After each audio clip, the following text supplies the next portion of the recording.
在《藏海傳》與《盜墓筆記》之間。喂，究竟藏海其實我哋睇藏海都係睇肖戰嘅啫，係嘛？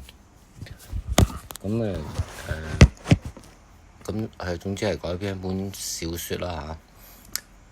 好，《盜墓筆記》係中國作家呢個叫做南派三叔，總之好型咁樣啦。跟住出版咗，咁啊《盜墓筆記》嘅完結篇就喺2011年12月嗰啲咁啦。不過之後有冇後續呢？好睇嘅故仔總係有緣沒緣嘅。《盜墓筆記》呢本書有一個核心故事，就係關於長生秘密，即係秦始皇玩嗰啲啊，咩長生不老嗰啲咁啊。咁啊，無論最開始嘅咩張家啊，又咩西王母啊，定係後嚟汪藏海家族秘密，哇！所有人都係為長生嘅秘密而佈局。咁呢度其中呢，張家呢，就同西王母呢，即係兩者呢，就即係相輔相成，咩共同追求長生啦。總之就係想唔死咁樣啦。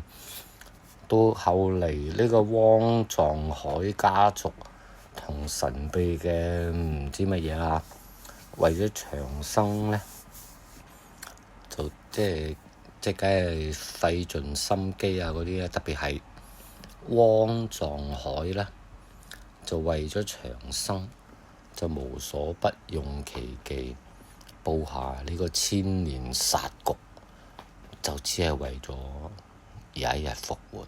《盜墓筆記》最狠心嗰個人呢，就叫做汪藏海，為咗復活，布下千年長生殺局，暗中到底搞咗啲咩呢？嗱，咪你要搞清楚，即係汪藏海同呢個《藏海傳》就唔係好直接有關係㗎，即係改編嚟又改編去，只不過係呢個《藏海傳》就買咗呢個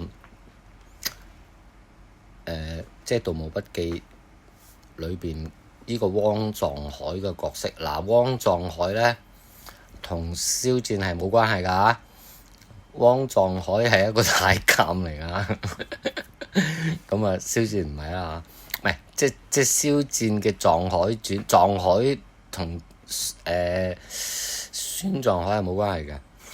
不過揾啲嘢嚟講咁樣。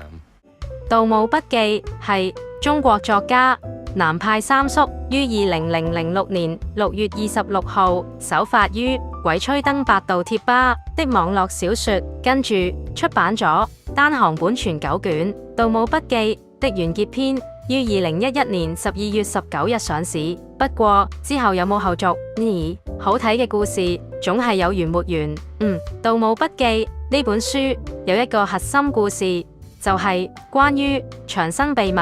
無論最開始嘅張家、西王母，定係後來汪藏海家族神秘，所有人都係為長生的秘密而佈局。這其中張家同西王母兩者相輔相成，共同追求長生。而後來汪藏海家族同神秘的他為了長生卻費盡心機，特別係汪藏海為咗長生無所不用其極，布下千年殺局，就只是為了某一天復活。今日我哋就睇下《盜墓筆記》第一狠人汪藏海為咗復活布下千年長生殺局，暗中到底搞咗啲乜嘢？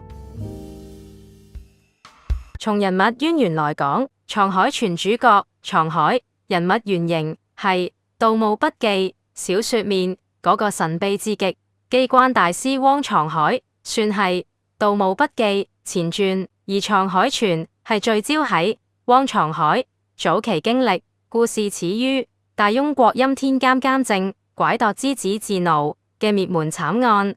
貞順6年，平津侯莊盧隱以家人性命逼迫拐奪，交出工地密盜你的寶貝。人物原型：盜墓筆記你說道，汪藏海曾經被任命直接參與設計整個明皇宮。永樂19年1421年，當時追求長生嘅皇帝就係明成祖朱棣，推測汪藏海就是以吳忠為原型。吳忠字思正，生於1373年，卒於1442年。明代永樂、洪熙、宣德正統4朝工部尚書，曾任刑部尚書同埋兵部尚書。北京明代宮殿、三陵、長陵、獻陵、景陵幾乎都係佢主持修建，喺中國建築史上留下光輝一頁。汪藏海喺小說《盜墓筆記》系列首次登場於《盜墓筆記：蛇絞鬼城篇》，書中描述那些泛黃的竹簡上用朱砂寫住青銅門、終極等字樣，旁邊還畫着詭異的蛇尾銅魚圖案。汪藏海被這些記載深深吸引，開始秘密收集相關文物。在《藏海花》中提到，他先後找到了3枚蛇尾銅魚，通過比對上面的紋路，發現這竟是一幅通往雲頂天宮的地圖。這一發現讓他意識到世間確實存在着超越常人認知的長生之術。人物外形：在原著中，汪藏海並未直接登場，而係通過歷史記載、古墓線索同埋汪家後人行動間接塑造佢嘅存在，令《盜墓筆記》主線更加宏大，將盜墓冒險提升至涉及長生、命運博弈、史詩級陰謀。簡單來講，《盜墓筆記》裏汪藏海係一個謎一樣的存在，雖然佢由頭到尾都冇正式露過一次面，但整部小說卻處處充斥着同佢有關的傳奇。喺《盜墓筆記》小說系列，汪藏海係一個反派角色。咁如果藏海泉個主角唔改名，係好難過到審批。大反派點可以做主角？其次，汪藏海呢一個角色喺小說設定係一個太監，而藏海泉裏面主角係有男女之間嘅感情戲，所以最簡單就係刪咗個汪姓。藏海泉最初劇名叫藏海戲論。有機會再講下第啲冷知識，謝謝各位，記得訂閱，拜拜。